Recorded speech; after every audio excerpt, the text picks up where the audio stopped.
Tere tulemast tagasi AI Eesti podcasti. Täna meil on külas Ain Aaviksoo, arst, visionäär, tervise innovatsiooni vedaja ja täna sa töötad selliste ettevõtmistega nagu Heba ja Mentastic. Tere, vastab tõele.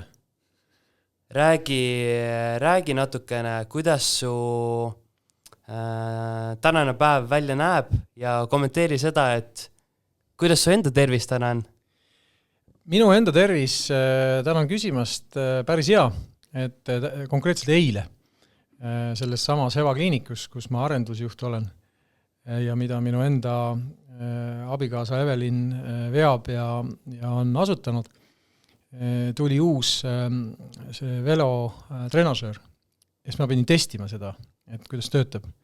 Ja siis ühtlasi sain teada, et mul on vähemasti südame ja veresoonkonna ja südamehaigustega on potentsiaali isegi tippspordiks oma praeguses vanuses, nii et abikaasa tunnistas, et kõik on tipp-top.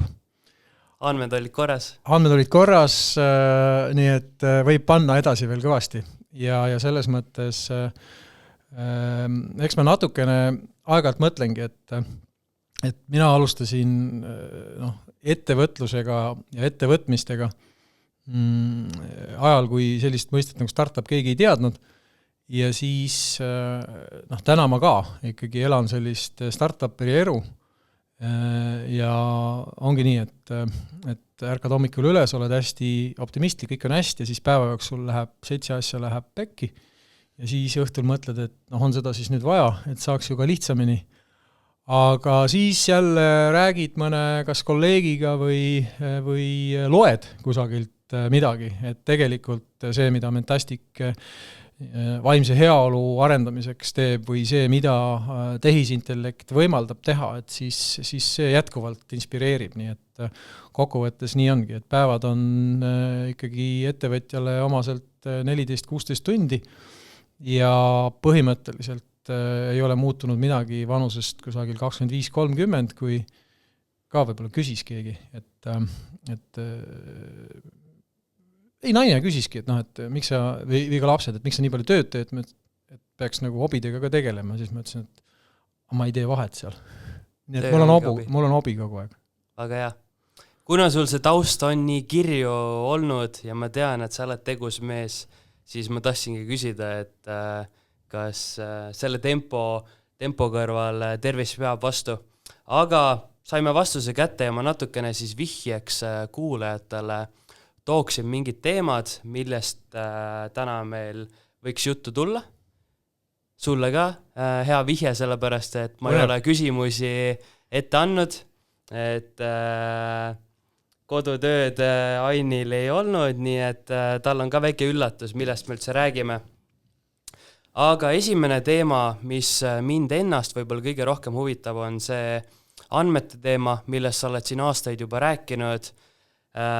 Seal on 2 varianti, kas need on kulla hinnaga, need on üliolulised, need tõstavad inimeste igapäeva elu kvaliteeti või siis teine äärmus on see, et see on üliohtlik ja osade jaoks see tähendab lihtsalt seda, et suurettevõtted saavad meie andmeid kasutada, selle pealt suurt raha teenida, et räägime kindlasti sellest e-tervisest nii Eestist, Euroopas ja kuidas võib-olla poliitika või mingid piirangud on seal lahendusi kinni hoidnud, et sa oled näinud väga palju lahendusi, võimalusi ja kus on lihtsalt piirid ette tulnud, et sa ei ole saanud ära lahendada.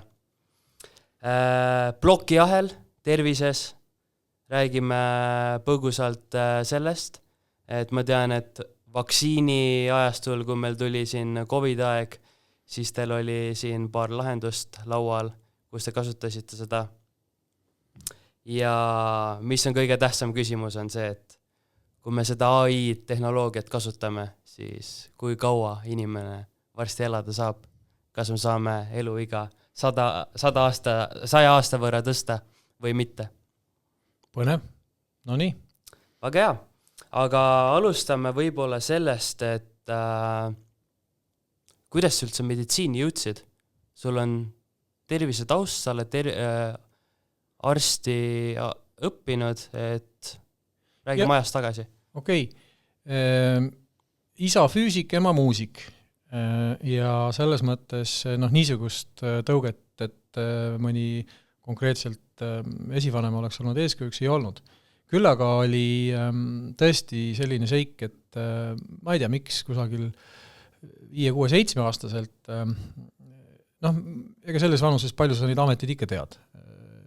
Esimene oli lendurijuht ja siis teine oli arst. Ja ma tõesti tahtsin või kujutasin ette, et arst on äge amet. Ja 12-aastaselt suri minu vanaema ja see oli ikkagi nii palju emotsionaalselt oluline, et seda ma mäletan küll, et siis ma ütlesin, et mina saan arstiks, nii et ükski vanaema ei peaks ära surema. Ja võib-olla see natuke iseloomustab ka minu niisugust lähenemist üldse meditsiinile, et oluliselt palju hiljem, kui ma siis arstiteaduskonna lõpetasin ja ka tegelikult alustasin residentuuri, peaaegu oleks minust saanud ortopeed, ehk selline tõsine mehine kirurgiline eriala. Aga ma mingi hetk tajusin, et tõesti ühekaupa inimeste aitamine võtab õudselt palju aega. Ja eriti, kui sa oled seal nüüd palju kõneldud EMO-s, erakorralise meditsiini osakonnas ja siis tavaliselt see hetk oli umbes kell 3 öösel, siis kui vahepeal oli olnud väike umbes tunnine paus on seal öösel, siis kui need, kes õhtul tulevad, saavad eest ära, siis saad natuke hinge tõmmata, siis kella 3 hakkavad tulema siis need, eks ole, kus siis peod saavad läbi ja siis mõned ei lõppe nii rõõmsalt ja õnnelikult. Et siis ma sain aru, et see ei lõppe mitte kunagi ära.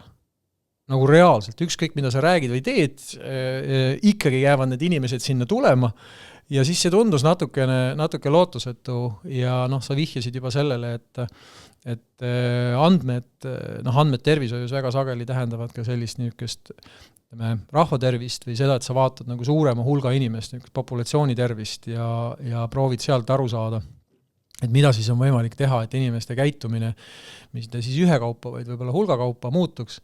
Nii et see kõikumine selles osas, et kas konkreetselt olla ainult siis ühekaupa ja korraga ühe inimesele toeks, või siis teha midagi nende teadmistega, mis korraga võimaldaks võib-olla muuta paljude inimeste jaoks, kas siis nii-öelda tervishoiuteenuse osutamist või siis, eks ole, väikseid müksusid ja nügimisi, et nad ise tervislikult käituksid.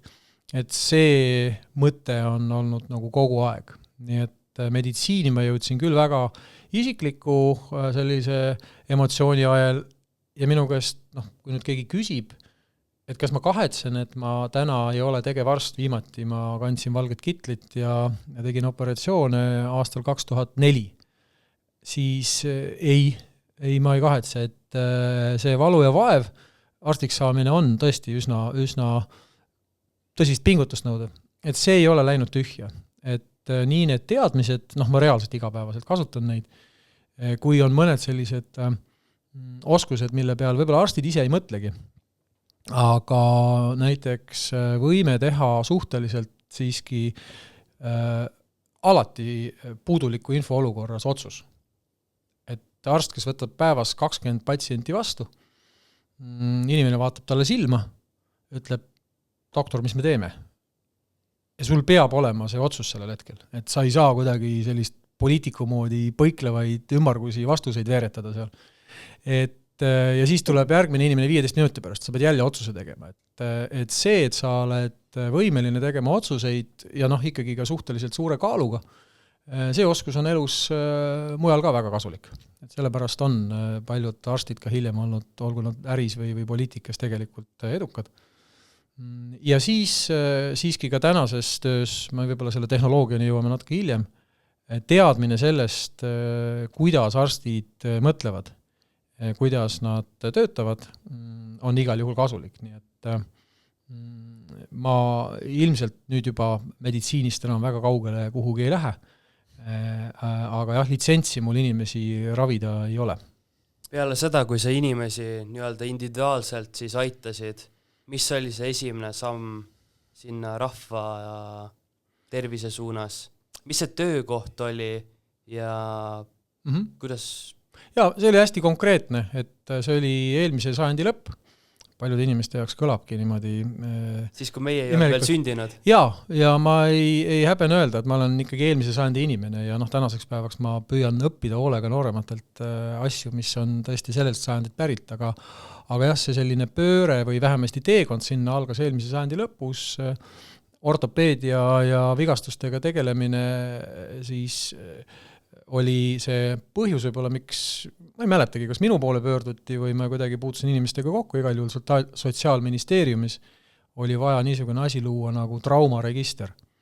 Ehk siis selline andmekogu, mis siis võimaldaks aru saada, miks, kuidas ja kus inimestel vigastused tekivad, et siis mingisuguseid poliitikaid või tegevusi või kampaaniaid välja töötada, et siis neid vigastusi oleks vähem.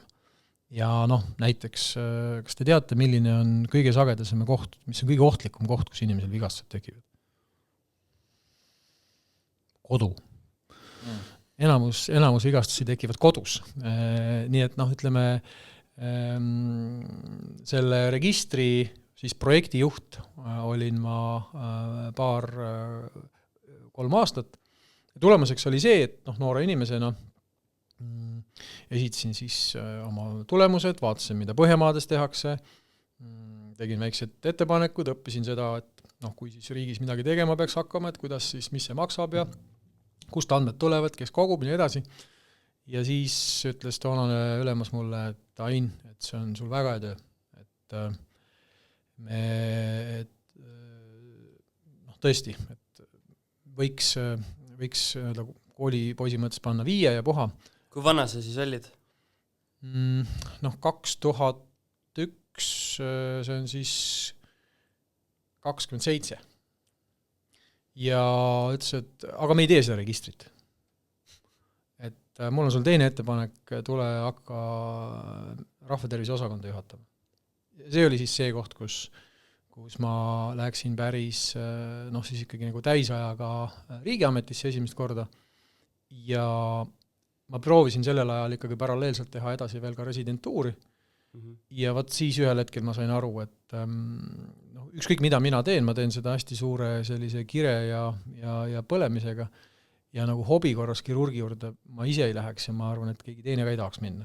Ja siis ma tõesti tegin ühel hetkel otsuse, et ma residentuuri sellisena jätkan. Ma veel üldarstina tegin tööd edasi, konsulteerisin siis, aga sealt edasi ühel hetkel tundus, et tegelikult on võimalusi inimesi aidata hästi palju ja see on võib-olla üks niisugune kokkuvõtlik tõdemus ka kõigile noortele inimestele, et tänapäeval on kõik eluvaldkonnad nii tohutult põiminud, et ei ole olemas mitte ühtegi valdkonda, kes saaks hakkama ainult selle valdkonna teadmistega ja isegi need niisugused püramiidid, et kindral on kõige tähtsam sõjaväes või peaarst on kõige tähtsam inimene haiglas, et neid tegelikult nagu ei päde, et kui sa oled mingis teemas spetsialist ja tegelikult lood mingisugusele tiimile väärtust, siis sul on endal väga, väga põnev ja sul on võimalus ka hiljem tegelikult sealt isegi ka edasi minna. Nii et selle kogemuse ma sain üsna varakult, sellest aru ma sain võib-olla hiljem. Aga mis on selline projekt, kus sa seda väärtust võib-olla kõige rohkem näed täna või mida sa tahaksid nagu välja tuua, kui sa tõesti nagu tunned täna, et see mõjutas päris paljusid ja tõstis inimeste kvaliteeti? Sa mõtled seda minu isiklikust kui me mõtleme sellele ajal, kui sa töötasid veel Sotsiaalministeeriumis rahvatervisega? Jaa, et võib-olla me jõuame sinna, et ma olen ka hiljem teist ringi riigiametisse jõudnud. Valdav osa oma elust ma olen siiski olnud erasektoris. Aga esimene ring rahvatervise osakonna juhatajana kõige märgilisem asi, mis sellest siiamaani alles on Tervise Arengu Instituut.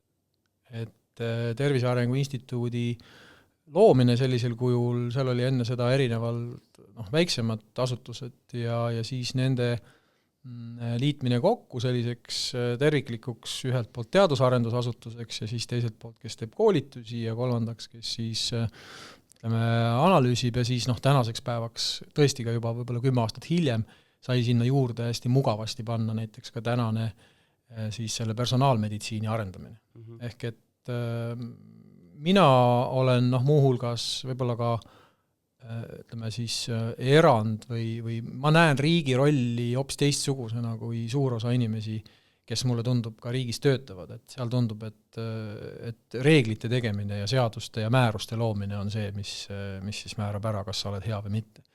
Minu jaoks need on täiesti teisejärgulised, et võimaluste loomine. Et sa lood põhimõtteliselt keskkonna, kus siis ettevõtetel, inimestel on ägedam, parem, tervise mõttes siis tervislikum toimetada.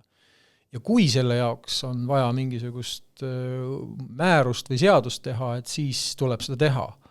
Aga ma liiga sageli kuulen seda, et kui keegi näeb mingit probleemi, et siis hakatakse kohe otsima, et kas mingis seaduses on midagi puudu või tuleb midagi sinna juurde teha, et vot seda, et ühtegi seadust ma ei tooks esile, milles ma olen osalenud, kuigi ma olen. Ma võin ka ühe humoorika loo võib-olla pärastpoole rääkida, kui selleks aega on. Kas sa vihjad praegu sellele, et sa ütlesid enne, et sa oled rohkem ikkagi erasektoris töötanud, kas need regulatsioonid, määrused, kas need viisidki sind rohkem siis sealt avalikust sektorist erasektori poole? No võib küll öelda, et põhimõtteliselt reeglid või ütleme igasugused seadused nagu oma olemuselt alati piiravad. Et ei ole olemas ühtegi seadust, mis loob uusi võimalusi. Et see on ka võib-olla sageli niisugune petteköötelm, et kui midagi ei saa teha, et siis tuleb teha seadus, mis siis lubab seda teha. Et vaikimisi saab ju kõike teha. Et seadustega saab, see on ikkagi natukene vabandust võrdluse eest, ega see on nagu, eks ole, loomakarjale, sa paned lihtsalt kuhugi aia ette ja siis nad lähevad sinna, kuhu saab ja seal, kus aed ees ei lähe. Ja kui väga kõvasti pressivad, siis lähevad sealt aiast läbi ka.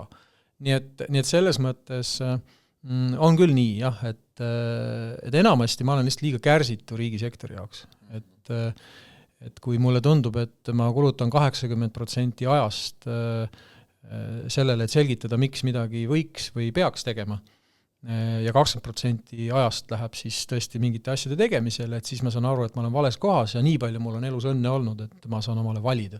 Ma ei pea olema seal, kus mis iganes põhjustel ei ole võib-olla nendest oskustest või mõtetest hetkel kas kasu või neid seal ei väärtustata.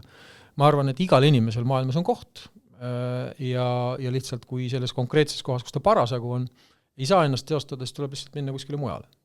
Aga tulles tagasi selle juurde, et sa siiski panid oma kitli ju maha, võtsid otsuse vastu, et sa nüüd lähed ikkagi seda suurt süsteemi ümber kujundama, et küsimus ongi nüüd, et kas sa arvad, et kõik arstid peaksid olema sellised visionäärid, ettevõtja mindsetiga ja proovima siis seda suurt pilti ikkagi muuta, mitte siis hakata ühe inimese kaupa kõiki aitama, abistama, vaid et just vaadata alati seda suurt pilti, mõelda kastist välja, proovida rohkem siis inimesi aidata siis mingisuguste lisategevuste, tehnoloogiliste arenduste ja muude selliste asjade kaudu siis?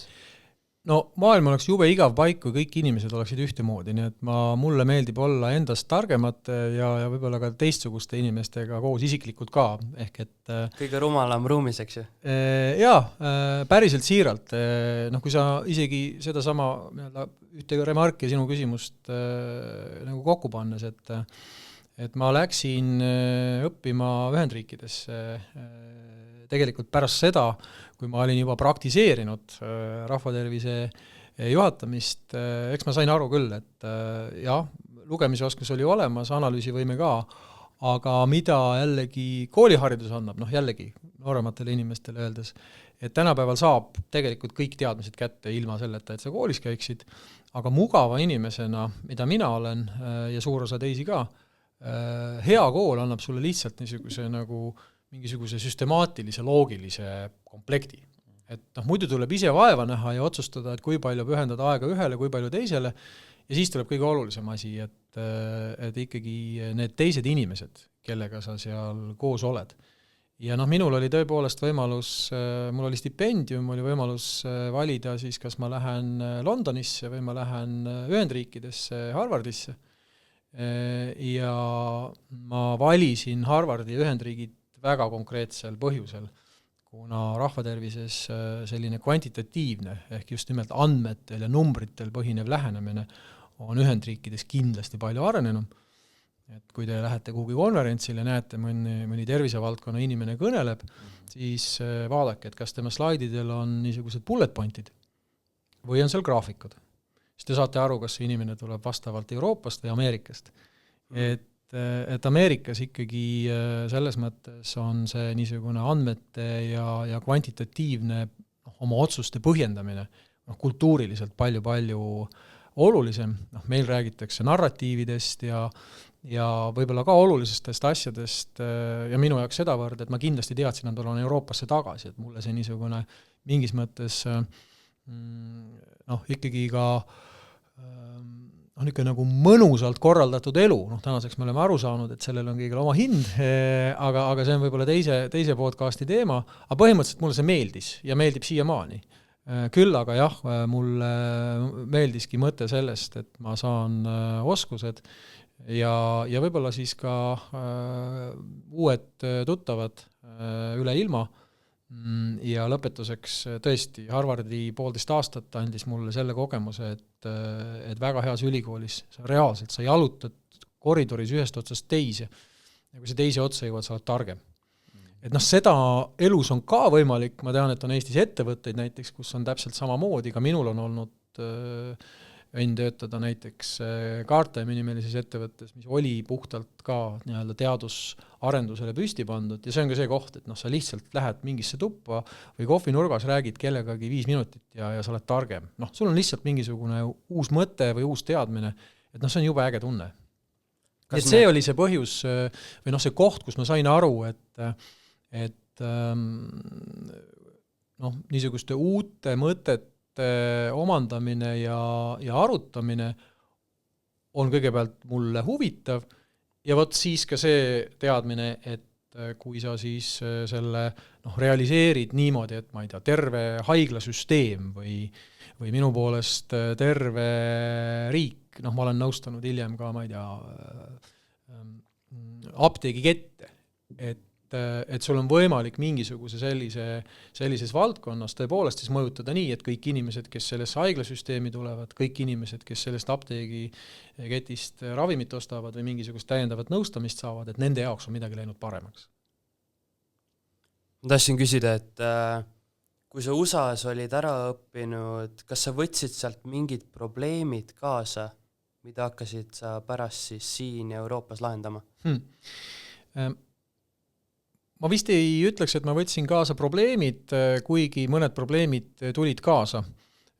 Ja see põhjus või see selgitus on järgmine, et ma läksin toona esimest korda Ühendriikidesse 2004, ma olin 30-aastane, ma olin lugenud ja tõesti mul oli ikkagi väike selline eelarvamus. Mul oli eelarvamus, et see on niisugune väga ütleme siis arrogantne, võib-olla niisugune ma ei tea, kasumile orienteeritud utilitaarne tervishoiusüsteem on, eks ju, niisugune, mis jätab paljud inimesed hätta ja nii edasi. Palju stereotüüpe on meil Ameerika kohta. Ja lihtsalt Bostoni linn on ilmselt kõige euroopalikum Ühendriikide suurlinn ja ma olin väga meeldivalt pettunud, et nad ei ole üldse nii teistsugused. Et tegelikult esiteks väga intelligentsed ja teiseks väga lahedad inimesed. Jällegi hiljem ma sain teada, et Boston on selles suhtes väga eriline linn, et vist ka selle tõttu, et seal on palju tudengeid, et seal sa võid töllerdada üle tänava jalutada ja autod jäävad seisma, mitte ainult siis, kui sul on ülekäigurada. Vähemasti 20 aastat tagasi oli see nii, et ühesõnaga siuke turvaline, mõnus koht. Ja võt, kui ma tagasi tulin, siis minu kultuurishokk oli suurem. Sellepärast, et mida Ameerikas ka, ma julgen öelda, et on rohkem, see on sirgjoonelist tagasisidet. Nii heas kui halvas. Et tõesti, käis abikaasa külas, jalutame tänaval Cambridge'is ja keegi möödasõitja krutib akna lahti ja ütleb, et naisele, et what a nice shoes. Tal ei olnud mingit põhjust seda öelda, aga nad tõesti ütlevad, kui mingi asi hakkab neile silma. Ja samal ajal, kui sa teed mingit tööd ja siis lähed seda kellelegi näitama ja siis öeldakse, et kuule, see ei kõlba, tee ümber. Siis seda ei võeta isiklikult, keegi ei hakka vabandama, miks sa nii tegid, vaid ma okei, mis ma siis teistmoodi teen. Ja kui ma sellise suhtumisega tagasi Euroopasse tulin, Eestisse, siis ma saan aru, et inimesed on kohutavalt pahurad ja et ütlevad, et miks sa siis nüüd nagu halvasti ütled. Siis sa olid see kuri kriitik, kes tuli näpuga näitama, eks ju? Ja ma ei saanud aru, mis probleem see on Euroopas, et sa ei saa öelda otse siis seda, et mingi asi on halvasti või vajab ümbertegemist ja sa kulutad tohutu palju aega, siis kõigepealt, alguses, kui sa ei oska, nii nagu mina, kuidas seda siis niimoodi öelda, et inimene ei solvuks selleni, et jõuda, et tegelikult ju tuleks teha teistmoodi, sest üldiselt saavad kõik aru, et kui asi ei tööta, siis ta ei tööta. Või siis, eks ole, hiljem sa hakkad tõesti mõtlema selle peale, et kuidas sa siis nagu ette valmistad ja räägid selleks, et siis see tulemus ära tuua, mida tegelikult on vaja. Nii et jah, võib siis nüüd öelda, et ma tõin selle probleemi kaasa, et olla niisugune pragmaatiline, tulemusele orienteeritud ja selle tõttu ka palju kiiremini otsusteni jõudev. Ehk siis sa tõid seda tegelikult ju erinevat perspektiivi sisse ja startupi kultuuri, et seal on tegelikult selline niisugune startupi lähenemine tõesti terves ühiskonnas, et öeldakse jah, et see ühiskond on võimeline ennast hästi kiiresti nagu ümber kohandama ja mõtestama.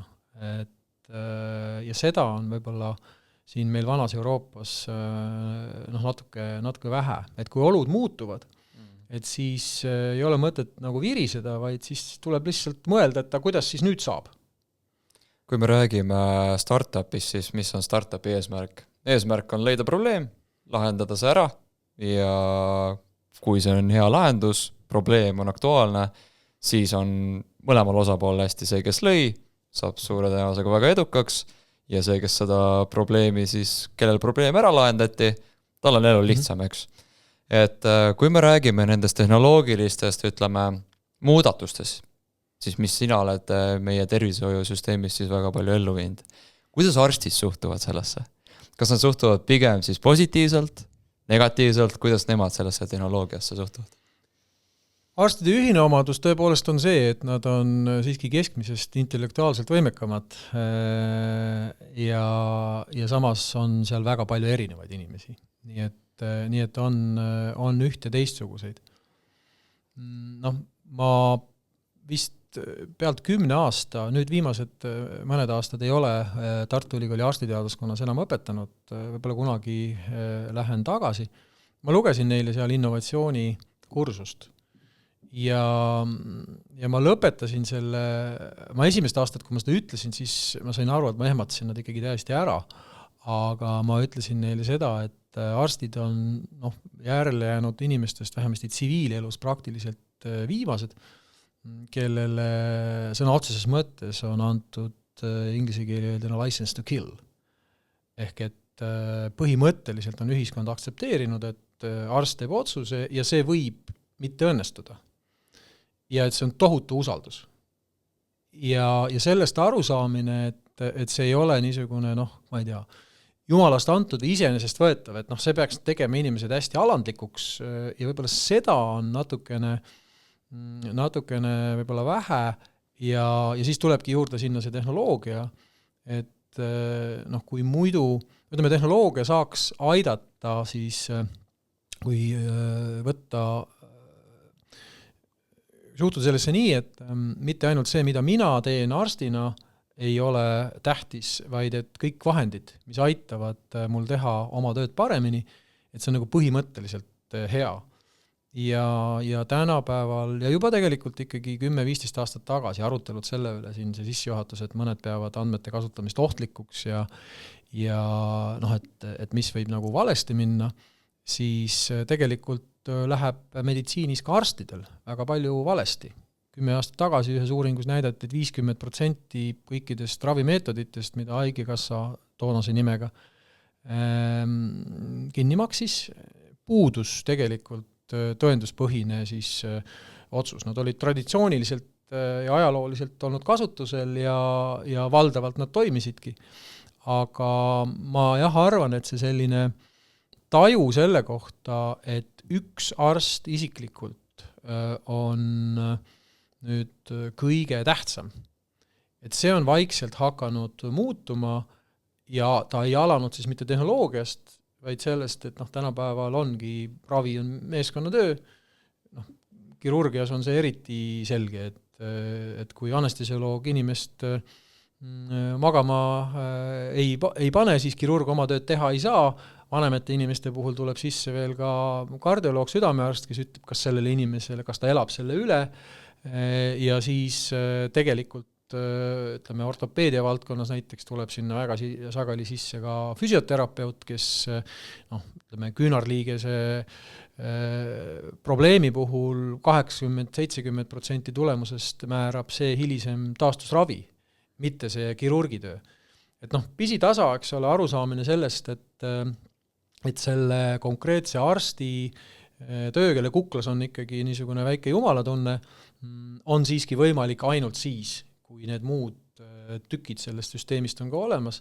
No ja võt, nüüd siis sellest, et kui tehnoloogia võimaldab mingisugust osa teha paremini, siis iseenesest arstid on sellega nõus. Mis on arstidele jällegi teine ühine omadus, on see, et valdavalt siis tervishoius peab see olema mingisugune tõenduspõhine, mingi uuring peab olema ees, mis näitab, et see töötab, ja see on koht, kus nüüd selle tehisintellekti või ka üldse moodsate tehnoloogiliste lahendustega meetodeid, millega mõõta, on vähe, ravimite puhul on see selge, ja koroona võib-olla siis õpetas vähemasti seda, et selline, kui on tohutu häda, siis traditsiooniline 15-aastane tsükkel selleks, et üks vaktsiin välja töötada, oli võimalik suruda 1 aasta sisse. Ja selline kogemus, et see on võimalik, võib-olla aitab täna ka näiteks mingisuguseid tehnoloogilisi lahendusi kiiremini sisse tuua, aga vaikimisi pika vastuse kokkuvõte, et kas arstid on vastuvõtlikud, vaikimisi arstid on ikkagi konservatiivsed ja inimestena ma arvan, et meile tegelikult natuke ju meeldib, et meile ei meeldi see, kui me oleme arsti juurde, kes ütleb, et mul tuli eile üks mõte, startup, et prooviks täna sinu peal seda. Nii et selle balansi leidmine on kahtlemata oluline, nii et samamoodi erinevad arstid, aga tasapisi tulevad kaasa. Sa mainisid korra siin seda pandeemia aega juba, mida meie kuulajad võib-olla mäletavad ka päris eredalt, kes siis lõpetas kooli samal ajal, tekkis nii-öelda virtuaalne õppimine, kõik need virtuaalkohtumised ja maailm muutus päris palju. Millega sina sellel ajal tegelesid? Et ma vaatasin, et Card Time, Vaccine Card, sellised ettevõtmised olid sul laual, et mis seal see taust on ja kasutasid plokiahelat seal kuidagi? Jaa.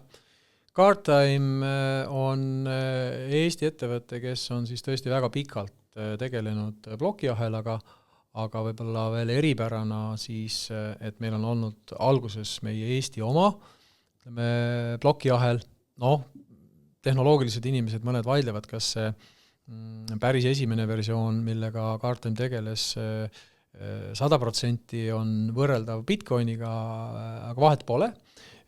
Muuhulgas Ahto Puldas, kes oli üks Card Time asutaja ja nii-öelda tehnoloogiline peaideoloog seal, et on ilmunud ka artikleid, et äkki tema on Satoshi Nakamoto ja siis ta on lihtsalt vastanud, et ta ei kommenteeri seda. Nii et ütleme tõepoolest ettevõte, mis on globaalselt ja siis ka Eestis kindlasti blokiahela teadmistes tipp. Ja tollel hetkel oli siis minu ülesanne Card Time'is leida siis tehnoloogiale siis häid rakendusi tervishoius. Võib-olla me tuleme selle juurde tagasi, et see on üks mingis mõttes mure tehnoloogia valdkonnas, et sageli on olemas tehnoloogia ja siis hakatakse otsima sellele rakendusi. aga noh, siis tõepoolest mängis õnnetuseks ühiskonna jaoks, aga õnneks selle ettevõtte jaoks siis saatus kätte selle võimaluse, et konkreetselt oli küsimuse all see, et kui inimesed tahavad liikuda üle piiride, siis olid piirangud peal ja oli kokkulepe, et sa saad seda teha ainult siis, kui sul on olemas siis tunnistus selle kohta, et sa oled vaktsineeritud. Vaktsiinipass, eks? Vaktsiinipass. Ja ütleme nii, et kuna oli suur motivatsioon siis seda võib-olla võltsida, siis üks niisugune loogiline mõte oli selles, et plokiahel, kui siis selline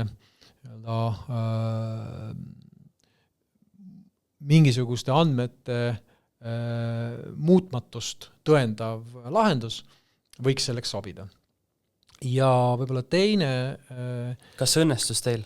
Meil põhimõtteliselt õnnestus see tehnoloogiliselt, aga jutt sellest, eks ole, et startupi eesmärk on leida õige probleem ja siis sellele õige lahendus, see on kolmas moment veel. Ja enamus ettevõtteid failib selle koha peal, see on ärimudel. Ja eriti tervishoius on see väga keeruline, ehk et kes siis maksab see antud juhul siis näiteks selle vaktsiinipassi eest. Ja me jõudsime selleni tõepoolest, et Eesti riik oli ja Eesti riigi siis vaktsiinipassi lahendus kasutas siis selle tõendamiseks Kaartami loodud plokiahela lahendust, aga näiteks Euroopa Komisjonile meil ei õnnestunud siis seda lahendust ühiselt siis Eesti riigiga nii-öelda maha müüa. Seal valiti lõppkokkuvõttes väga läbipaistva, aga väga selgelt ootuspärase tulemusena üks Saksa ettevõte, kes siis selle lahenduse tegi, võib aru ka saada, et me ikkagi oleme niisugused murumütsiga väikevennad, et nii et ärimudel oli tegelikult see, mis ei võimaldanud seda teha. Aga teine õppetund, ja see on väga sageli niisugune, millega võib-olla paljud tehnoloogiaettevõtjad ka, ma ei tea, kui paljud endast muretsevad, sellepärast mina muretsen, et see, et Eesti riik hakkas seda vaktsiinipassi kasutama siseriiklikult, see mulle ei meeldinud. Me sisemiselt ka arutasime, et kas Guardtime peaks olema seotud tehnoloogia arendamisega, mida saab kasutada viisil, mida me tegelikult ise võib-olla õigeks ei peaks, ja samal ajal teda saab kasutada selleks, mida me peame õigeks, ehk et kui me tahame, et Eesti inimesed saaksid liikuda üle piiri, siis see oli meie jaoks nagu oluline. Ja see, et enamus väga võimekaid tehnoloogiaid võivad olla siis nii heas kui halvas kasutusel. Et sellega peab iga tehnoloogiaettevõtja alati arvestama ja siis leidmagi endas siis selle nii-öelda rahu sellega, et kas see, kui talle hiljem tehakse etteheiteid, et tema aitas kaasa sellele, et antud juhul siis, et vaktsiinipassi Eestis oli kasutusel minu meelest näiteks, ma ei tea, noorte kõige klassikalisem oli noored mehed, kelle kohta oli piisavalt epidemioloogilist teadmist, et sellel on täiesti nagu pointless, et nad ise ei ole ohus ja see vaktsineerimine ei kaitse ka teisi, aga see oli siis toona see poliitiline otsus. Nii et see õppetund seal kaasas, et tehnoloogia töötab, ärimudelit ei pruugi tulla ja et see tehnoloogia võib sinust sõltumatult siis olla kasutusel ka millekski, millesse sa ise võib-olla ei usu. Kas see oli fail teie jaoks see projekt siis või? Ei, see oli kindlasti väga kasulik, sest et kõigile lisaks oli meil koostöö toona ja mul isiklikult Maailma Terviseorganisatsiooniga. Me osalesime väga aktiivselt ka selles, kuidas siis ütleme maailmas võiks, me rääkisime vaktsiinipassist toona, meil on ka täna Eestis sellised paberist kollased vaktsiinipassid, me saime kaasa rääkida selles, kuidas arendatakse niisugust tehnoloogiat globaalselt. Me õppisime sealt siis ettevõttena ja kõik inimesed, kes osalesid isiklikult. Nii et jällegi, vaatamata sellele, et digitaalset vaktsineerimispassi globaalselt Maailma Terviseorganisatsioonis ei õnnestunud, seal me olime kaugemal isegi kui Euroopa Liidus, aga seal pigem oli küsimus üleüldse selles, et me saime ka siis sellist suurriikide poliitikat onda, et kellele antakse tehnoloogia mida näiteks nii ameeriklased kui hiinlased, kui brasiillased, kui indialased on valmis aktsepteerima. Ja see ei olnud Eesti tehnoloogia. Äkki me näeme varsti uut pandeemiat ja siis on vaktsiinipasside katse 2? Ma arvan küll, et mingisugune asi tuleb sellisel juhul palju kiiremini, sest selle kogemuse võrra ollakse rikkamad. Täna ma tean, et CardTime on siis täiesti uue plokiahela protokolli loonud ja selle peamine kasutusvaldkond on siis digitaalne raha ja see on jälle teisipidi selline suur poliitiline võitlus, et ma nüüd igapäevaselt seda enam ei jälgi, aga viimane aasta, kui ma CardTime'is ka selles osas veel kaasas olin, siis oli juba näha ja täna me oleme kuulnud, et Ühendriigid, tänane administratsioon on öelnud, et ei tule sellist digitaalset keskvalitsuse raha, ehkki see tehnoloogia, mille CardTime välja töötas, jällegi tehnoloogiliselt tõestati ja on ka Euroopa Keskpanga üks uuring selle kohta, et näiteks süsiniku jalajälg siis selle tehnoloogia kasutamisel oleks umbes 2 suurusjärk, oleks 100 korda väiksem, kui on Mastercardil täna. Et jällegi, et sul võib olla tehnoloogia, aga sa pead, ja sul võib olla ka päris probleem, aga lihtsalt kui ärimudel ei klapi, siis ikkagi ei pruugi midagi välja tulla. Ja siis otsid edasi. Kui me vaatame andmeid, siis kas meil on võimalik täna kuidagi näiteks ennustada ka seda, et ma ei tea, lähiajal on uus pandeemia tulemas, midagi sellist. Et me räägime siin vaktsiinipassidest ja sellest tehnoloogiast, et meil on võimalik see süsteem luua, aga kas me saame ette ennustada seda ohtu võib-olla? No esiteks ka see viimane koroonapandeemia, tegelikult seda ennustati ette. Nüüd vandenõuteoreetikad ütlevad, et kõik need ennustused tegelikult tähendasid hoopis seda, et see oli suur planeeritud operatsioon. See, kas tuleb uus pandeemia, ei ole küsimus. Muidugi tuleb.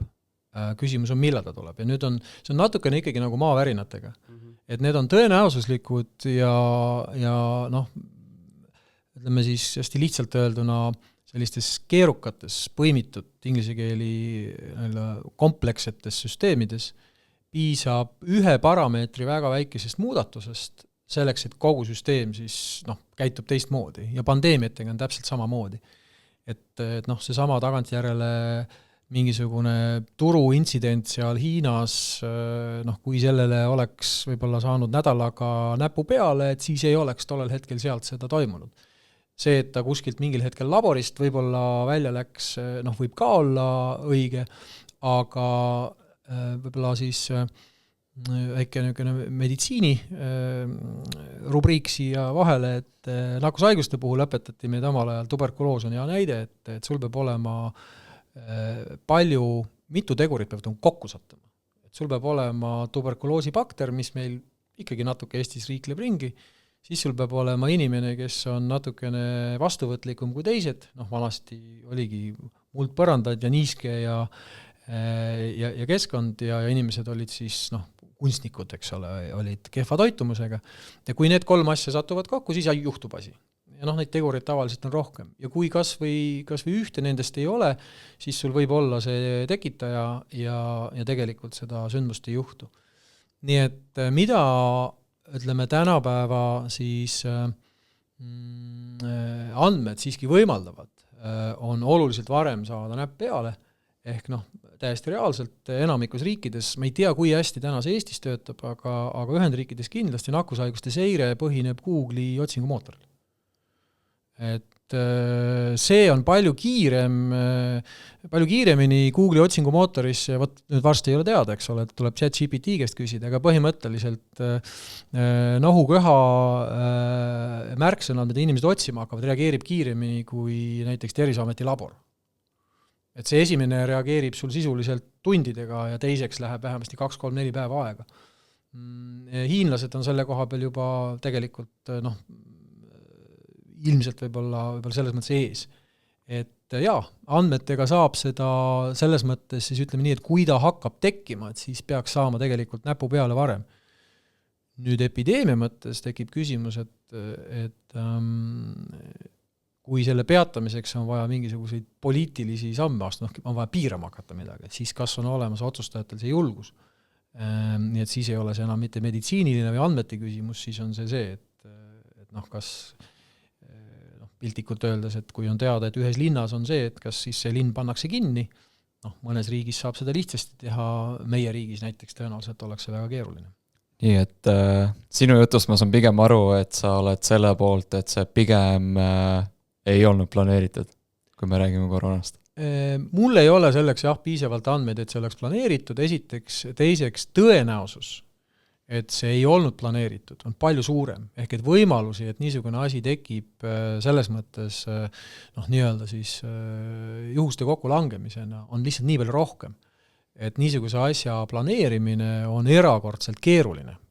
Jah, nii palju mind loodusteaduslik arst on rakenduslik loodusteadlane, et ma usun neid asju, mis on lihtsalt suurema tõenäosusega. Kui keegi muidugi tõestab ja näitab, et siis selles mõttes, et mul ei ole küll, keeruline on seda ümber lükata. Põhimõtteliselt ma siis toon sellises olukorras alati selle näite, et kui keegi ütleb, et ma nägin metsas hunti, siis ma ütlesin, ma käisin, ei näinud, ei tea, aga mina nägin. Ma võin 10 korda käia ja hunti mitte näha, tegelikult ei ole võimalik tõestada midagi, et seal ei ole. Et ainuke, mida tõestada saab, on see, et see on. Ja senikaua, kuni keegi väidab, et seal metsas on see hunt, me võime 100 korda käia ja ta ikka saab väita, et mina nägin. Et selles mõttes see on lahendamata probleem. Aga lähme nüüd keerukas vastus. Hüpoteetilistest küsimustest päris küsimuste juurde tagasi ja vähe optimistlike, et Heba tervisekliinik, pereettevõte, kuidas sellega alguse sai? Kuidas sellega läheb? Ja... See on ennetusmeditsiinikliinik. Selle lõi minu abikaasa Evelin pärast seda, kui ta riigiasutuses sai aru, et seal ei saa teha asju nii, nagu talle tundub, et on õige. Nii et see ei ole mitte ainult tehnoloogia ettevõtjate või muus mõttes visionääride jaoks, see võib ka olla väga praktiliste inimeste jaoks. Sa küsisid enne, et kas kõik arstid peaksid olema visionäärid, võib-olla visionäärid mitte, minu abikaasa kindlasti on palju praktilisem inimene kui mina kõikides praktilistes asjades, ma küsin tema käest nõu. Nii et kliiniku puhul ka oli tõesti, töötervishoid on tema eriala ja tööandjatele ja töötajatele siis ennetusteenuste pakkumine on olnud algusest peale see mõte, aga samamoodi andmed. Et ka Heba kliinikus algusest peale see, et me teame inimese kohta, aga veelgi rohkem, et näiteks meil on terve ettevõtte inimeste kohta siis olemas niisugune teadmine arstidel, mis võimaldab leida sealt mustreid ja siis selle põhjal anda konkreetsele töötajale nõu, aga samavõrra anda siis ka tööandjale. Ütleme 8 tundi ehk umbes pool ärkveloleku ajast oleme me tööandja poolt kontrollitud keskkonnas. Ja tööandjal on võimalik teha seda tervislikumaks ja vähem tervislikumaks. Ja selles mõttes kliiniku mõte on need 2 poolt kokku panna. Igale inimesele individuaalne terviseplaan ja ettevõttele terviseplaan. Kes sinna tuleb ja mis väärtust suudate siis pakkuda? Konkreetsemalt, mingid näited? Jaa, traditsiooniliselt töötervishoid on niisugune, kuhu siis on kohustus töötajad saata. Ja see on võib-olla kõige tavapärasem viis, kuidas inimesed sinna satuvad, et tööandjal on siis ülesanne kord 3 aasta jooksul sõltuvalt ametist võib-olla ka sagedamini ja sõltuvalt tööandjast. Mõni tööandja saadab igal aastal siis oma inimesed tervisekontrolli. Ja siis tervisekontrollis eeldatakse, et inimene on terve. Aga proovitakse prognoosida, mis võib juhtuda temaga siis järgneva näiteks 3 aasta jooksul. Ja see konkreetne väärtus, ütleme, Heba kliinikus on just nimelt selles, et me ikkagi igale inimesele anname terviseplaani. Et siin on räägitud, et inimesel võiks see olla. Ma ei saa aru, miks siis need, kes räägivad, et võiks olla, et miks nad ei tee seda, ehk siin mõned perearstid. Et seal tehakse terviseplaan, ja see siis põhineb tõepoolest sellel, et ütleme, samas töökeskkonnas, ma ei tea, 25-aastane meesterahvas või 54-aastane naisterahvas ja kui neil on erinev pärilik eelsoodumus, siis me võtame arvesse seda, et kuidas sellel konkreetsel inimesel võiks olla mõistlik, kellel on oluline, et tõesti võtta arvesse, et tal on mingi pärilik eelsoodumus ja peaks võib-olla mingisuguseid analüüse jälgima sagedamini. Mõnel on pigem närvikava niisugune, et oleks vaja võib-olla mõelda selle peale, kuidas töö ja pereolu seada tasakaalu. Ja hästi sageli on see hoopistükkis ka ikkagi siiras, need on küll erandlikud juhtumid, aga siiski, et kui ikkagi konkreetne töökoht on tervisele kahjulik, et siis rahulikult aidata inimesel ka mõelda selle peale, et võib-olla mõne muu töö tegemine on selles mõttes tervisele okei ja siis jällegi mitte lihtsalt, et sulle see ei sobi, vaid et kuidas siis näiteks ennast hoida ja mis on näiteks need omadused, mida siis sellelt uuelt töökohalt otsida. See on traditsiooniline viis. Kas sinna Hebakliinikusse te olete kuidagi suured keelemudelid ka sisse toonud, kas need on mingites protsessides teil? Ja nüüd me jõuamegi selleni, et mis on tegelikult see visioon tulevikus. Et kui see töötervishoid on siis see, et tööandja saadab ja ütleme siis nii, mitte kõikidesse kliinikutesse sarnase töötervishoiu profiiliga ei lähe võib-olla inimesed nagu rõõmsalt, et umbes võetakse kohustusena. Me oleme suutnud veenda vähemasti tagasiside põhjal, et valdav osa inimesi on väga tänulikud ja nad tulevad siis võib-olla ka ise. Ehk et leiavad, et on mingisugust konkreetset küsimust neil sügavamalt vaja uurida. Võib-olla näiteks nüüd järjest enam me räägime sellest, et keegi tahab valmistuda, ma ei tea, triatloniks, keegi tahab 45-selt hakata maratoni jooksma, mis on sinu tulevik. Mina olen selle juba üle elanud ja loobunud, pool maraton on täiesti piisav distants, aga põhimõtteliselt öeldakse jah, et see on niisugune keskealise mehe Porsche, et kui ei ole 40. eluaastaks omale Porschet suutnud osta, et siis tahad naisele tõestada, et sa midagi väärt oled, siis ma vähemasti jooksen maratoni ära. Odavam variant. Aga et kui ilma piisava ettevalmistuseta hakkad, siis võib kehvasti lõppeda. Nii et ütleme sellise, ja nüüd kui me räägime tehnoloogiast, siis kõige ohutum ja täna siis küll sellistes nagu teadusarendus kontekstis, nagu öeldud, meditsiinis peab alati tõestama asju, aga meil on tõepoolest kasutusel siis keelemudelid selleks, et vähendada arstide ja õdede administratiivset koormust. Et selleks, et koostada siis kokkuvõtteid, aga selle sama terviseplaani puhul siis me proovime ikkagi selle kirjutada inimkeeli arusaadavas, mitte meditsiinilises sõnavaras, siis keelemudelid on suurepärased selleks, et siis kohandada mingit teksti siis näiteks teisele sihtrühmale. Ja sellises lihtsas keeles, mille siis alati õde ja arst vaatavad üle, aga niimoodi me neid kasutusvaldkondi oleme otsinud ja pisitasa juurutame. Kas teil on kuidagi näiteks klienditeeninduses mingid juturobotid, sellist laadi? Veel ei ole, see on, ma olen uurinud seda nii andmekaitsega läbi rääkides kui ka siis Tartu Ülikooli ja Tehnikaülikooli siis inseneridega, et kui kaugel meil need keelemudelid on.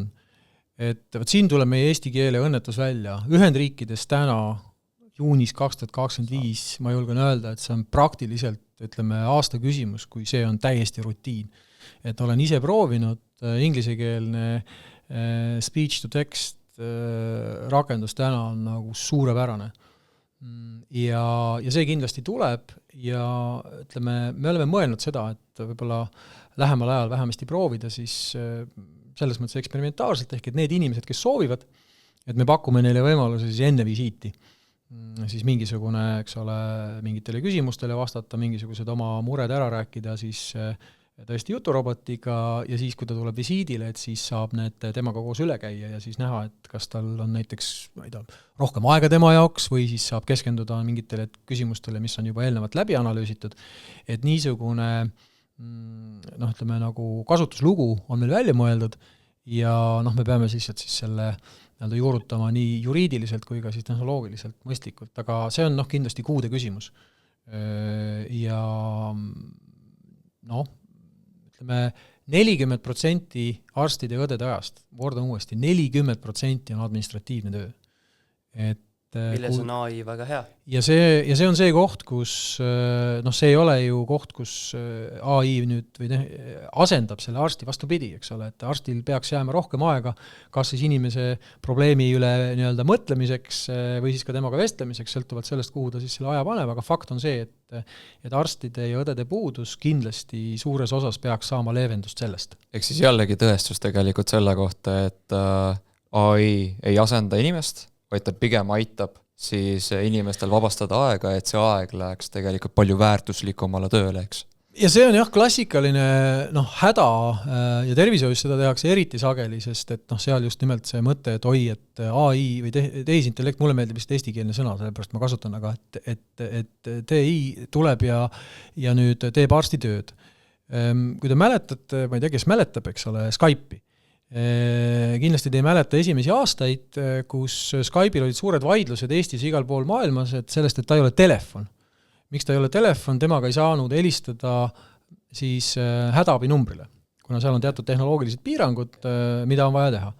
Ja Skype'i inimesed ütlesid, ei ole telefon, see on Skype. Ja see, et innovatsioon peaks ilmtingimata 100% asendama, et teda ei ole mõtet võrrelda siis nüüd selle vana eelmise tehnoloogiaga, vaid et tuleb aru saada, ja see on ka nii-öelda startupi üks oluline osa, aru saada, eks ole, et mis on see osa sellest probleemist või sellest mingist suuremast probleemist, see väike osa, mille sa saad lihtsalt mitu korda tõhusamalt lahendada ja see on nagu tõe kriteerium. Ja samamoodi selle tehisintellektiga meditsiinis, et selle üle võib filosofeerida, me saamegi näha. On palju inimlikke omadusi või omadusi, mida me loeme inimlikuks, kus siiski tundub, et tehisintellekt on isegi parem, aga põhimõtteliselt lähemal ajal ma ei näe, et see arsti roll kaob ära, aga ma kindlasti näen, et väga paljud omadused, mida me seostame arstiga suhtlemisest, võiks asendada tehnoloogia. Aga teine ettevõtmine, Mentastic, seal on ka väga tugevalt AI on sees, LLM-id on sees. See on nüüd tõepoolest väga julge edasiarendus sealt veel edasi ja ta on küll spin-off Evakliinikust, aga jah, selles mõttes see on puhas tehnoloogiaettevõte. Kas see probleem tekkis peale pandeemiat või mis hetkel see... Ja, see on väga õige, et probleem tuvastati seal samas Evakliinikus, seal samas arstikabinetis, kus siis arstid nägid, et... Aasta? 2022 ikkagi, kus arstid nägid, et suurusjärgus me oleme väike statistikat teinud, umbes 15% inimestest on niisugused, kellel veel ei ole siis sellist diagnoosi, et nad vajaksid teraapiat. Aga neil on vaimse heaolu selline, me nimetame tasakaalutus või tunnevad, et ei ole nagu hästi. Ja statistikas on ka teada, et depressiooni esimesed märgid on 7-8 aastat enne seda, kui siis keegi jõuab nagu näiteks olukorda, kus ta ei ole enam võimeline tööd tegema. Ja head lahendust nendele inimestele ei olnud ja tegelikult ei ole siiamaani. Et mis on see, mida siis pakkuda olukorras, kus sul ei ole veel diagnoosi, mille eest siis Tervisekassa oleks nõus ravi maksma, kui neil raha on ja kui psühholoogi on, aga et kuidas saaks aidata sellises varases ennetuses ja sekkumises. Ja siis me tegime ikkagi klassikalist teenusedisaini, et oli selline veebi küsimustik ja siis me integreerisime siis Evakliinikus toona päris coachid, siis me startupina mõtlesime, või toona oli sellist projekt, meil ei olnudki veel eraldi ettevõtet, et kui me suudame selle coachi aja, mis alguses kulub selleks, et aru saada, et mis inimene sa oled, mis sul üldiselt elu ja olu on, et kui me suudame näiteks tehnoloogia abil selle aja vähendada, et siis võiks väheneda ka siis kogu kulu, ehk et coach'e võiks kokku olla vaja vähem ja siis hind inimese jaoks võiks olla soodsam. Niisugune ärimudeli idee oli. Aga me jõudsime väga kiiresti selleni, et tehnoloogia, mis siis kuidagi aitab kiiremini inimese mõtetest aru saada. Päris alguses me ei kasutanud LLM-i. Et siis olid meil sellised rule-based lähenemised. LLM tuli, eks ole, aasta-poolteist hiljem.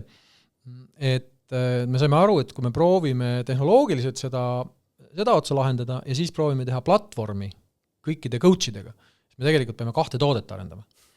ja me leidsime, et see ei ole mõistlik ja siis tolleks hetkeks, siis oli juba, see on jälle teine kogemus tehnoloogiaettevõtete jaoks, et siis me nägime, et uus tehnoloogia on arenenud nii kaugele, et meil põhimõtteliselt me lõikaks siis coach'id selles mõttes oma väärtuspakkumisest välja ja arendaksime siis puhtalt seda tehnoloogiat, mis võimaldaks siis tänaseks päevaks oleme rafineerinud, lihvinud seda, siis passiivsetest sensoritest andmed kokku koguda, analüüsida neid, võrrelda siis võib-olla traditsioonilist, mõned küsimustikud on seal ka, selle põhiline mõte on selles, et ikkagi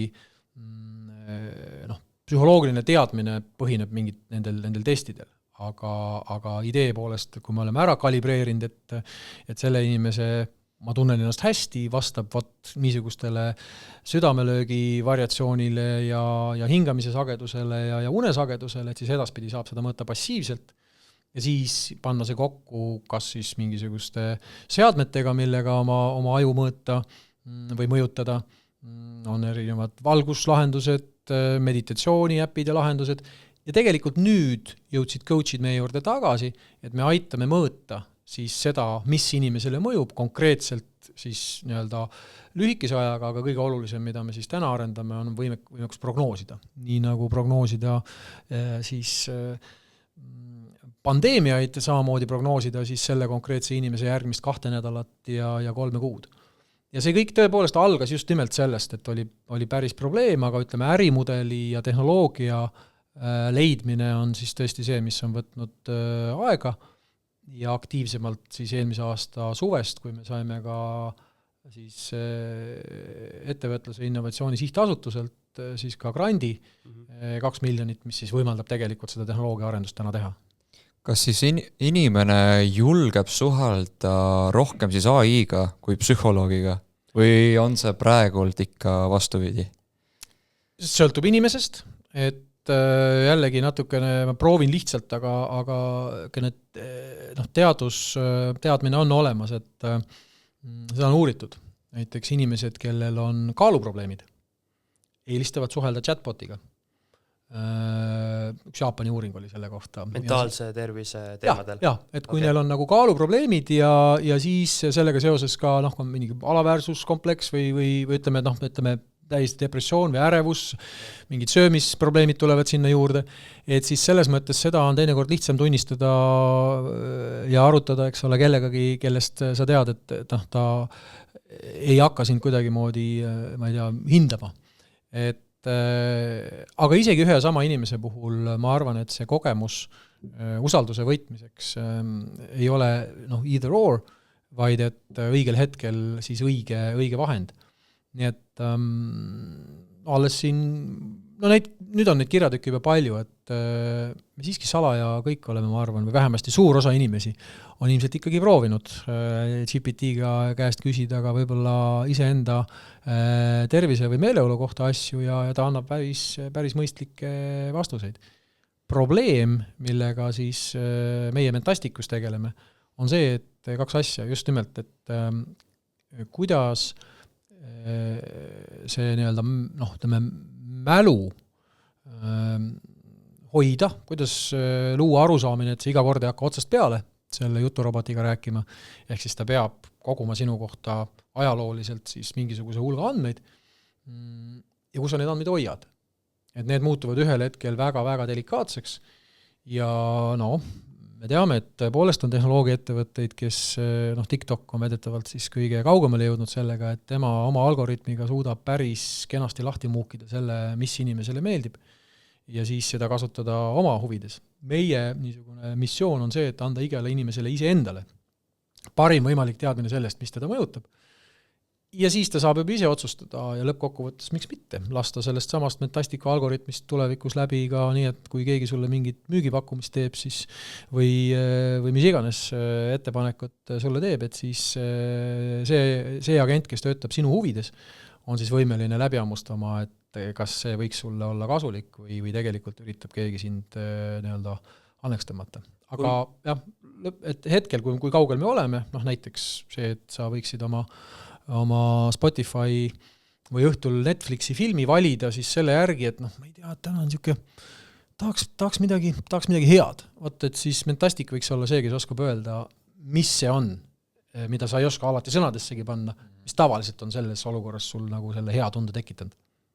Too veel mingid näited, mis probleemide või küsimustega ma saaksin Mentasticut kasutada ja täna mis faasis ta nagu kasutaja jaoks on, kui valmis ta olete? Me planeerime esimese versiooni lansseerimist siis nüüd suvel, 2025 suvel. Ja me tõepoolest oleme otsinud seda ärimudelit ja nii-öelda startupi keeles bullseye ehk siis seda fookuses early adapterite rühma ja täna tundub, et kõige suurem ootus on high achieveritel või siis biohackeritel, kes juba kasutavad mingisuguseid seadmeid, sõrmuseid tuleb siin, mul iga nädal tuleb jälle uus sõrmus. Sul ei ole vist? Ei ole, sest ma ei ole suutnud otsustada ja see ongi nende probleem, mida me aitame lahendada. Ehk et neil on juba huvi midagi enda heaks teha, ehk me võtame ära selle riski, et me hakkame neile soovitama mingisugust konkreetset programmi. Küll aga siis me aitame neile aru saada, mis neile mõjub ja vastutasuks on siis nemad valmis meile andma andmeid nendest samadest sensoritest ja siis nüüd see andmestik, mis on selle andmestiku puudus, on seni olnud põhjus, miks maailmas väga häid vaimse tervise lahendusi pole, sest kellelgi pole lihtsalt neid andmeid. Et nende andmete abil on siis võimalik treenida algoritme selleks, et siis võib-olla natuke haavatavamate ja ütleme delikaatsemates olukordades nõu anda. Aga jah, saad omale profiili selle kohta, mis sinu jaoks siis just nimelt komplekt, et ei ole, et kas uni on tähtsam kui trenn või toitumine või sõpradega olek või tõepoolest siis mingisugune 5-päevane neurostimulatsiooni seade, et sa teed kõike seda ja sa saad kõige selle kohta sellise tervikliku teadmise ja siis sa saad hakata sisuliselt Mentasticu käest isikliku retsepti. Aga just nimelt siis selles ennetuse ja varase sekkumise jaoks, veel enne, kui sa vajad terapeuti. Okei, ehk siis see on ikkagi see, et ma tahan enda kvaliteeti võib-olla parandada, mitte see, et mul on nüüd mentaalse tervise mingid probleemid, ma tulen sinna nõu küsima. Just, et praegusel hetkel me räägime just nimelt sellest, et see on võib-olla siis selline hetk, kus sa ei ole kindel, kas sa suudad, eks ole, siis see on nagu biohacker consultant. Aga teine sihtrühm, kellega meil on ka täiesti kokkuleppe olemas, on Kaitsevägi. Ehk et ütleme sellised nagu high stress olukorrad, kus kontekst iseenesest juba paneb su surve alla. Ja siis nende küsimus on ka, et ei viitsi neid küsimust ikka täita kord nädalaselt, kuidas sul läheb. Et peaks olema siis mingisugune seade, mis aitab varakult aru saada, missugune sinu olukord on ja siis vastavalt sellele, et esimeses järjekorras võib just nimelt, biohackeril on tema oma seade, Kaitseväes on olemas võib-olla psühholoog, aga tegelikult ikkagi me integreerime sinna sisse kõik erinevad meditatsioonirakendused, ehk et ma mäletan, viimati vaatasin Headspace'il oli 762 programmi, millise sa nendest valid. Ehk et Mentastic kirjutab sulle retseptid, võtta need 5. Ja veelgi enam, kui siis on kõrvale mingisugune valgusstimulatsioon, siis me saame öelda, et võt need 5 koos selle valgusstimulatsiooniga on see, mis sinu jaoks on nagu okei. Kas te otsite muidu ka endale aktiivselt uusi liikmeid, kes seda siis suvel saaksid testida ka? Et kui mõni meie kuulajatest ennast ära tundis, et temale võiks selline asi huvi pakkuda? Kindlasti tasub ennast panna järjekorda, et me ikkagi oleme vastutustundlikud nii-öelda kliinikust pärit arendajad, ehk et selline 20-30 liikmeline testrühm. Just nimelt, me võtamegi siis selle nii-öelda nagu ohutuse mõttes, et me tahaks, et need soovitused oleks nagu väga head enne, kui me lähme 100 ja 1000-teni. Et sellise grupi me tahaks saada suvel kokku, nii et inimesed just nimelt, kes juba ennast jälgivad, ja tahaksid teada rohkem selle kohta, et mis on see vahetu mõju, aga veelgi enam, et mis on siis näiteks, mis see efekt 2 nädala pärast on või natuke pikemalt, et jah, sellist sihtrühma me ootame ja meil on tõesti usk täna, et me suudame sügiseks siis selle põhjal teha juba täiesti nii-öelda uue tooteversiooni, mis võiks jõuda siis juba päris suure hulga inimesteni, nii et need, kes suvel ei saa, need saavad kindlasti sügisel. Ja siis lähete USA-sse ja hakkate skaleerima. Ma mäletan kuskil üritusel sa mainisid, et Euroopas ei pruugi toimida nii hästi, et pigem vaatate USA suunas. Kas see on täna samamoodi? Jaa, ma mainisin seda ühel üritusel, kus küsiti, et kas regulatsioonid piiravad. Ja no ütleme nii, et me oleme kindlasti, olles ise, eks ju, sellest tulnud valdkonnast, kus neid regulatsioone siis kas räägitakse läbi, olin Eesti delegatsiooni liige, kes tervisevaldkonnas rääkis läbi GDPR-i omal ajal, tean väga hästi seda ja ütlen endiselt, et GDPR tegelikult ei takista. AI määrus võib-olla takistab rohkem, aga AI määruse puhul tegelikult ei ole teada, mis see mõju taga täpselt on. Et ainuke piirang, mis konkreetselt meid siis puudutab, ehk et vaimse tervise rakendusi loetakse kõrge riskiga rakendusteks ja määrus ütleb, et need tuleb registreerida. Mida tänaseks ei ole siis nii-öelda seda rakendusosa, et mis see registreerimine tähendab. Ehk et kas kusagil on mingi bürokraat, kes ütleb, et mulle meeldib või mulle ei meeldi ja kui see tekib ja kui sinna tekib tõrge, siis ma vastan nii, nagu ma vastasin tollel üritusel, et kui Euroopas ei saa, siis me läheme teeme mujal. Ja isegi siis võib-olla, kui eks ju Euroopas lubatakse, siis kindlasti me tahame ja peame seal toimetama ka mujal, kuna juba täna tean tervishoiurakendusi, mida arendatakse Ühendriikides, mida arendatakse Indias, Hiina kohta ei tea, ütleme nii, et sealt võib-olla natuke vähem infot, kirjanduse põhjal tean, aga konkreetsemalt ma tean ikkagi Indias rakendust, mis seab eesmärgiks pooled, 50% perearstidest ikkagi siis teenindada, või tähendab, poole perearsti tööst teha ära siis tehisarul põhineva siis konsultatiivse rakendusega.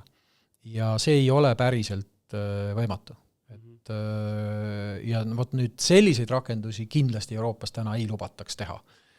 Ja me ei taha sellest rongist maha jääda. Kui me räägime sellest, et AI võib anda siis tervise teemalisi soovitusi, siis kuidas sina suhtud sellesse, et kui see LLM või mis iganes tehnoloogia seal taga on, inimene küsib küsimuse, LLM vastab, kui ta vastab valesti, siis kes vastutab? Ja see on kõige õigem küsimus, sest see on tegelikult hetkel ainuke takistus. Reaalselt ainuke takistus, miks neid on nii keeruline tervishoius rakendada. Viimase aasta jooksul on ilmunud 4 väga korralikku uuringut maailma tippajakirjas Natures, mis kõik on tõestanud seda, et ainuke nii-öelda disclaimer seal juures on, et see interface on siis olnud näiteks chat ehk kirjutamine, aga sellistes kvaliteetides nagu empaatia, diagnoosi täpsus, vigade tekkimise sagedus, see, mida öeldakse, et LLM-id hallutsineerivad, vigade eluohtlikkus. LLM on parem kui keskmine arst. LLM-id hallutsineerivad vähem, kui teevad arstid vigu. Ja seal on uuringud siis numbrid taga? Seal on uuringud ja seal on numbrid taga. See on tegelikult päris selline, võiks öelda, ikkagi šokeeriv. Rootsis siinsamas tehti zero shot prompting, kes teab, mis tähendab. Rootsi keeles ChatGPT 4.0 ilma igasuguse eeltreeninguta oli 10% kehvem kui keskmine arst. Ja nüüd te kujutage ette, eks ole, et UK-s on kõik 56 miljonit haiguslugu täna reaalselt käib treenimine selle pealt. Ühendriikides täpselt samamoodi kõik suured tervisesüsteemid, kellel on oma andmed, käib treenimine sealt pealt. Nii et selles mõttes, kui te mõtlete, mida LLM suutis 2 aastat tagasi teha ja kuhu ta läheb, siis mina ütlen, et kehvasid arste meil ei ole vaja. Ja nüüd see tekib küsimus, mis on hea arst. Hea arst on see, kes siis, kui inimene läheb tema juurde, küsib, et näed, LLM rääkis mulle seda, teist ja kolmandat, et doktor, mis ma teen nüüd? Et see, et arst teab, mis on sinu diagnoos, see oli juba, ma ütleks, juba täna siiski pigem arsti väärtus ei seisne selles, et siin on masinvõimeline palju täpsemini analüüsima neid andmeid, isegi vanakooli masinõpe suudab seda väga hästi teha. küll aga ikkagi inimlikult, et noh, mis ma nüüd teen, ja siin ei ole keskmist vastust. Et noh, me oleme siin kolmekesi toas, täpselt sama diagnoos, isegi täpselt sama prognoos, ja meie valikud, ma tahaks uskuda, et noh, me nii-öelda eelistame, et me ei saa mingi ühe jumala AI poolt kõigile keskmist vastust, et tee seda. Ja võt nüüd see, mida valin mina ja mida valite teie, on siis võib-olla see, kus ma näen, et arsti kunst on jätkuvalt see sama, mis ta on olnud 3000 aastat. Kui sa peaksid ühe tervisetehnoloogia vaenlase valima, kas see oleks raha, poliitika või siis mõttelaad inimestel, mis piirab? Ma vist siis sellisest triaadist valiks poliitika, aga minu jaoks on seal hästi suur ülekate, et isegi meie pisikeses Eestis, et see vajalik raha on meil olemas. Et noh, ma olen öelnud juba ammu, isegi juba enne LLM-i, et noh, meil öeldakse, et meil on 100 miljonit puudu, näiteks siis haigekassal, et pange 10 miljonit sellesse, et lihtsalt igale arstile see sama niisugune väike tark mees kõrvale panna, mis on Iisraelis kindlasti juba täiesti rutiin, aga ka Ühendriikides, et mis on see tõenäoline prognoos, et kui see inimene oma esimesed kaebused kirja paneb, et kuidas tema teekond hakkab kulgema. Nagu see ei maksa üldse mitte rohkem, ja noh, 10 miljonit võib tunduda nagu suur raha, aga see 100 miljonit tuleb sealt hästi kiiresti kokku, et noh, niisugused 100 miljonilised, noh, kui me räägime 3 miljardilisest tervishoiu eelarvest, et need korjab kokku kiiresti. Ja siis me tõepoolest räägime, et noh, kas me saame elu pikendada ja see on võib-olla siis natukene veel eraldi teema. Kas sul on mingi üks hea võib-olla soovitus ja lõppu, kuidas me saaks kasutada tehnoloogiat või võib-olla AI-d, et oma tervist parendada?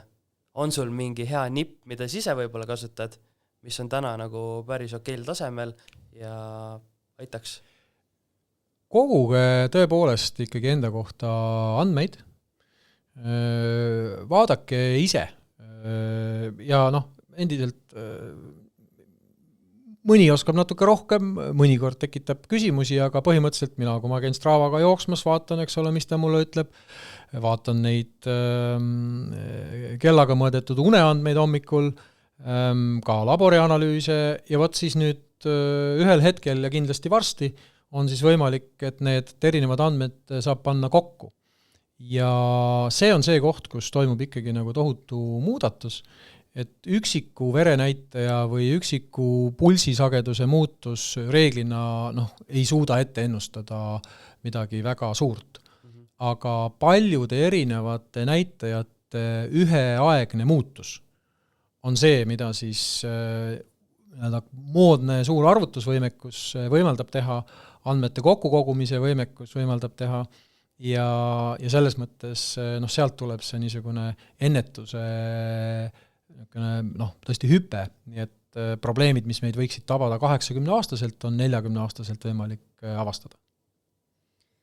Ma siia lõppu küsiks veel sellise küsimuse, et milline oleks siis see ideaalne koostöö tehnoloogia, patsiendi ja arsti vahel ja kas sa oled seda kuskil riigis juba näiteks näinud ka? Meil Eestis on ka seda, aga võib-olla vähe, see võiks olla rohkem. Nad peaksid olema kõik tegelikult ühes ruumis koos.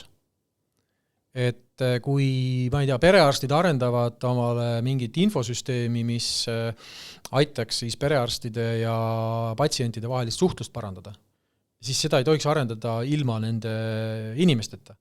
Ja samamoodi tehnoloogiaettevõtjad peaksid olema seal samas ruumis, sõna otseses mõttes. Et mina usun ja ma proovin ka oma ettevõtetes rakendada seda, et selline vanakooli waterfall, kus keegi teeb analüüsi ja siis ta liigub, ma ei tea, disaineri ja sealt edasi jadas ja see inseneri lauale, kui see jõuab, et tal puudubki kokkupuude selle algse probleemiga. Et reaalselt tehke neid asju koos ja siis 4. liige tuleb veel juurde võtta. Võtke tehisaru sinna samasse ruumi reaalselt lihtsalt koosolekule ja noh, meie kasutame seda, et meie kolmeks räägime, võtta oleks 4, siis tegelikult vahepeal võiks küsida, et kuule, mis sa meie kokkuvõttes nägid, et mis sa nüüd siia veel juurde paneksid, nii et võib-olla järgmistes podcastides võtke üks kaaslane siia juurde ja ta teeb jube ägedaid asju tuleb sealt. Super, aitäh sulle, aitäh Ain Aaviksoo ja järgmise korrani. Aitäh, ma loodan, et vähemasti mõne inimese jaoks oli inspireeriv. Just nii. aitäh sulle!